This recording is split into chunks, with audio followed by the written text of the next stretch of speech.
The new year is progressing, and what have we experienced this last week? The Golden Globes Best Picture director is for the movie 1917, based on in World War I. An Iranian airplane crashed with 57 Canadians, including 5 who called Windsor home. The rainstorm that was to leave a lot of water in our ditches shifted and turned, and we saw the results this morning. Teachers are striking and working, but still wanting to have changes. And this city is in mourning, as many people have died under different circumstances. That is, if you read the obituary pages of the Windsor Star on any given Saturday, you know people are mourning. But there's something that calls us together this morning, something that spoke to your heart to say, I need to be with my church family to worship God. Maybe it's because we know what we're talking about is bringing about a new you. I'm not sure if that's what it is, but I'm here and we're glad that you're here together worshiping God. Anyone who belongs to Christ has become a new person. The old life is gone and a new life begins. What does this mean to become a new person in Jesus Christ as we begin 2020? And as we renew our understanding as a person, an individual, spiritual, physical, emotional, financial, and relational. What does it mean to be a new person spiritually? It means how we must take responsibility for our spiritual health and grow in relationship with God. Well, today our focus is on how God cares about your bodies, your physical selves, and what we do with them really matters. Psalm 139 is one of my most favorite psalms, and that's the one we read and we say, God, you have searched me, you know me through and through. No matter what, God knows you. All there is to know about you. Sometimes that can be good, because God knows your faults, your sins, what you've said, what you've done, but God also knows who you are and what you're capable of and the good things you have done. And to me, that is just a breath of fresh air that I don't have to worry about everything about myself. It's God's looking after me. I was made by God. That is something that gives me hope, because there's always something to say, well, what about this and what about that? You know, we talk about all the different faults, things that have gone wrong with our bodies, because we get older. Well, but God knows you who you are in years gone by, now and in the time ahead. God made you for who you are intentionally. So carefully, so thoughtfully, that it's important to realize that we have to look after our bodies for God. You think about it, there are theological reasons and theological truths about why we need to be looking after ourselves physically. The first truth is that God created everything, including you. You cannot make a human being outside of the womb and in traditional ways, other than in vitro fertilization, where the egg and the sperm go together and put inside a mother's body. We cannot grow a baby. God has to enable that to happen.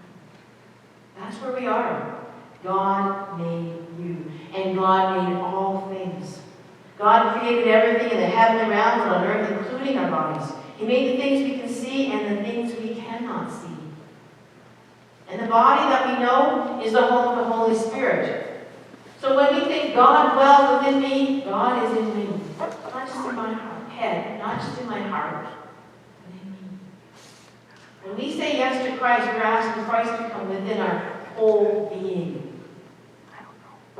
And when our physical attributes are discussed, one of the things we always talk about, boy, you look good today. Right? Everybody looks good today because your body looks like it's healthy. We recognize that Jerry wasn't feeling so good, so she went home. She came to do the announcements and went home. She wasn't feeling well. But we're grateful that she was here to do that. But when we think about our physical attributes, who's tall, short, color, skin, long or short, or no hair, and then there's a spiritual portion, how do we identify people? Well, they're in a grumpy mood, or they're in a happy mood. That's the emotional state. But when you think about what is this person about, this is where we realize that the body is a temple of the Spirit. That is, the Spirit who lives in you lives within your body. You do not belong to yourself, for God bought you with a high price, so honor God with your body. The third truth we talk about is that God blesses you and your body. You think some people get more blessings than others. People who are athletically inclined are truly blessed. I'm always amazed at some of the things people can do. When you look at the abilities, but also for many, many people, is that they can do things because they try and try again. It's interesting, this is not even on the script. Last night I watched a movie, it's called The Two Popes. It's a really interesting story. And one of the things was that one of the popes has to keep on moving. So he has those 10,000 step trackers, and the voice kept coming in, keep on moving, keep on moving. What an amazing thing. There's a story about his pope that needs to keep on moving for his health's sake, physical sake, because he has to keep on moving.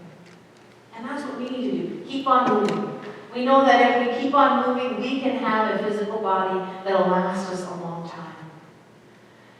But when we look at ourselves today, I know I'm very guilty of this. Christmas was here and all the sweets and the treats that we had. Well, I'm back to drinking my water bottle a lot right now. That really helps cleanse a lot of things out. That's why I take that water bottle a lot. I've left it in places I've had it, left it in places where I've done weddings and funerals and stuff like that, and yet that's my water bottle because it'll last a while. Keep that water going with me. Because one of the first things I've learned is keep hydrated. No matter what, keep hydrated. When we think about our bodies, what are the problems we have? One of the things that we have is that we need to watch our temptations. You maybe can't see that slide. It says resist temptation.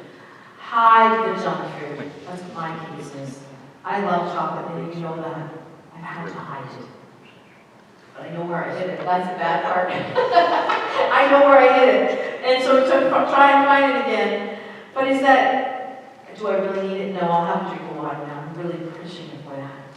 The other part is to keep active, keep busy, do something. The discipline that we need to look after our bodies. Keep busy, keep active, keep doing. Because remember, God's Spirit dwells in you. What do you like to do?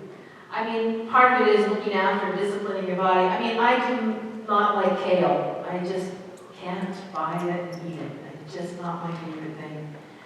Broccoli is okay with a cheese sauce, and I know that sort of defeats the purpose. But when you start thinking about this, what is it that's good for us? You know, cholesterol-wise, you have to watch that. So Cheerios are on the menu regularly. And then we think about vegetables. We are gifted in this area. How do we look after our bodies? How do we care for it? Because the Spirit dwells within you. And that's part of disciplining your body. Only you know what you need to do to set new goals for yourself. Maybe it's to sleep better, exercise, or stretch more regularly. Maybe even just to drink more water. God made us unique individuals, body and spirit. When we think about our physical gift, the gift of body, how do we look after ourselves? Matthew, in the book of Matthew, says, if you cling to your life, you will lose it. But if you give up your life for Christ, you will find it. Paul writes, I plead with you to give your bodies to God because of all God has done for you. Give thanks to God. Being able to walk His way, to work His way, makes a difference. How does God change you and transform you physically? When you think about this, there are so many different ways of understanding the new you. How are you giving up yourself through God? Let us pray together. Our prayer will be the hymn that we sing, Open My Eyes, and we're going to turn to that now. Open my eyes that I